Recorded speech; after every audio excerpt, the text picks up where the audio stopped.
राजनीति से पहले मेरे लिए धर्म है, और धर्म की आस्था पर चोट होगी तो गुनहगारों की कब्र खुदेगी।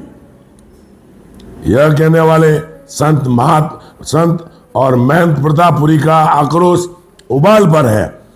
उनके विधानसभा क्षेत्र में जिस तरीके से गायों की नृशंस हत्या करके और गोमांस बेचने का बूचड़खानों के जरिए अवैध व्यापार चल रहा है, उससे जैसलमेर की राजनीति में एक तरीके से फिर उबाल आ गया है।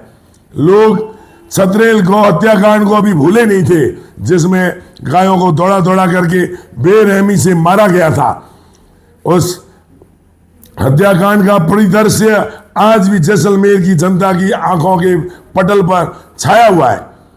अभी वह घटना लोग भूल ही नहीं पाए थे कि इस पोखरण के भीतर जो है केलावा में और गायों की नृशंस हत्या और अवैध बूचड़खाने, मीट शॉप, और जिस तरीके का यह प्रकरण सामने आया है, उस तरीके से जो है अकेले पोखरण को ही नहीं, समूचे मारवाड़ को हिला करके रख दिया गया है। आज इस घटना को लेकर के पोखरण बंद है, और अभी कुछ ही देर में वहां पर हजारों की संख्या में उमड़ने वाली भीड़ को जो है वहां नेता जनप्रतिनिधि संबोधित करेंगे। महंत प्रतापपुरी ने खुला कहा है कि वह जनप्रतिनिधि बाद में है और वह गायों के रक्षक पहले हैं, वह संत पहले है, वह साधु पहले है। यदि इस प्रकार की घटनाएं घटती है तो उनके लिए विधायिका का कोई मतलब नहीं है। उनके ये आक्रोश, आसानी से उनके आक्रोश को ये समझा जा सकता है। अकेले महंत प्रतापपुरी का यह आक्रोश हो, ऐसी बात नहीं है। पूर्व विधायक सांग सिंह भाटी ने भी जो है इस घटना की निंदा की है, और उन्होंने कहा है कि जब तक दोषियों को सजा नहीं मिलेगी तब तक वो चैन से नहीं बैठेंगे।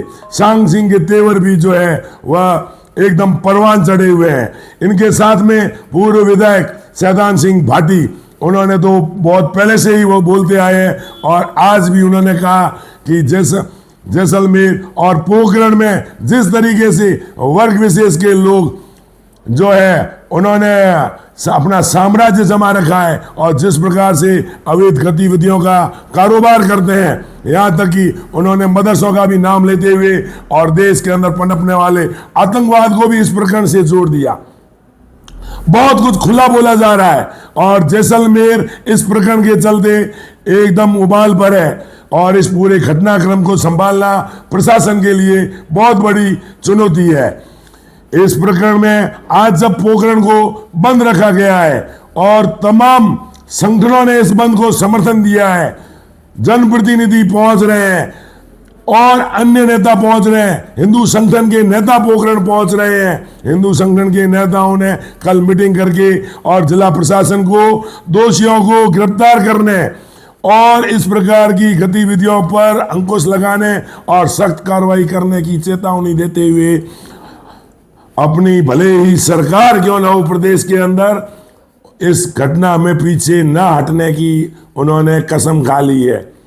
तो जिस तरीके से घटनाक्रम के चलते माहौल उत्पन्न हुआ है और आज जिस तरीके से पोखरण बंद है, तो यह प्रशासन के लिए एक बहुत बड़ी चुनौती है कि जो है दोषियों को पकड़ा जाए और इस पूरे प्रकरण पर जो माहौल पैदा हुआ है उस पर पैनी नजर रखी जाए, क्योंकि कुछ वर्ग विशेष के असामाजिक तत्व माहौल बिगाड़ने की पूरी कोशिश कर सकते हैं। बिल्कुल, मैं जो है वो आज इस माध्यम से बताना चाहता हूं कि जो है कई असामाजिक तत्व जो कि इस अवैध मीट के, अवैध गोवंश के कारोबार से जुड़े हुए हैं और लगातार वर्षों से कारोबार कर रहे हैं, उनके ऊपर जिस तरीके से प्रशासनिक शिकंजा कसे, उसको लेकर के वह किसी प्रकार की भी इस प्रकार की